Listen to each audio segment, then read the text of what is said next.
be next for the next 100 years as well. And I haven't made these rules. Those are the rules of index manipulation. So where are we going with the levels, Shankar, you think? From this 18,500 kind of Sensex levels, do you see, say, 15,000-16,000 this year? That would definitely be on the cards. I mean, the only saving grace will be, again, we are back to the bear market defenses, the ITs, the consumers, and the pharmas. I mean, those are broadly the areas where you will at least, save some money. You will definitely not save everything. You will still have to drop money. In a bear market, you always drop money here and there. But otherwise, I think on the traditional economies of your the metals, the manufacturing part, capital goods, banking, infra has been obviously a favorite shot for the last 5 years for us. We only changed our view last year when we thought they'd corrected a lot and we would play a rally, and we played that rally in Larsen, in JP, etc. But nothing fundamentally changed in our view that we think is still a trash business. So I can only see trash businesses around. There are not that many good businesses that I can buy right now.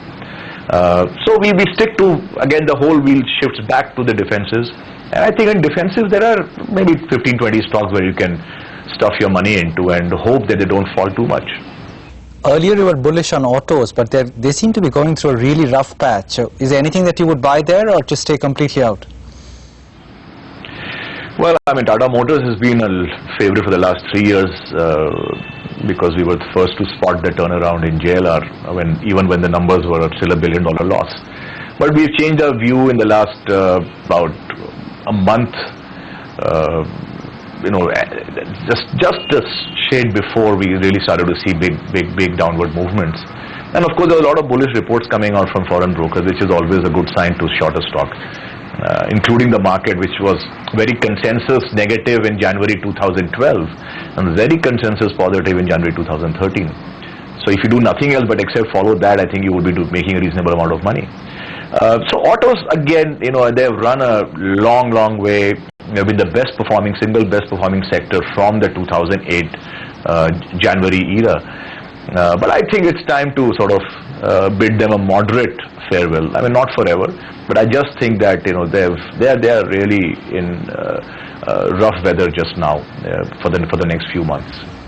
But you're clear that this will be a global equity bear market. It's not that few markets in the emerging space will be singled out for some extra punishment while other markets continue to outperform like the US. No. This is going to be global. This is going to be a repeat of, it's a hybrid between 2008 and 2011.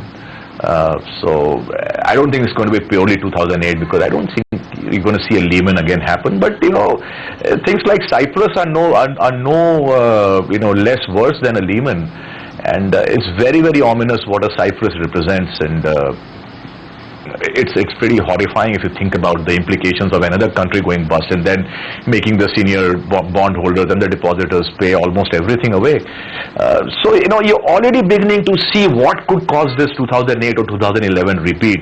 And remember, it always starts out small with an innocuous market. This is the strange thing about markets. Subprime started, people said just 0.5% of the national mortgage market is nothing. It's just it's a nothing problem. Then Iceland happened a few months down the road, and then you have now Cyprus happening. If you go back to the Asian crisis, I think the first one was Thailand, which was again a tiny little economy at that point in time. People said nothing, boss, it's okay, and then the contagion spread. So this time again, my gut feel is that Cyprus is not isolated. It will lead to other countries also doing a rethink, and there are many countries in Europe still which have outsized banking sectors relative to their economies, and that's a big problem. Malta is another one. I mean, you have like the banking sector being like 7-8 times their national GDP. So you can see why it's going to be a global bear market and not just an emerging bear market. Shankar, thank you very much for your time. Good talking to you as always. Thank you. Sure, Dian. Thanks.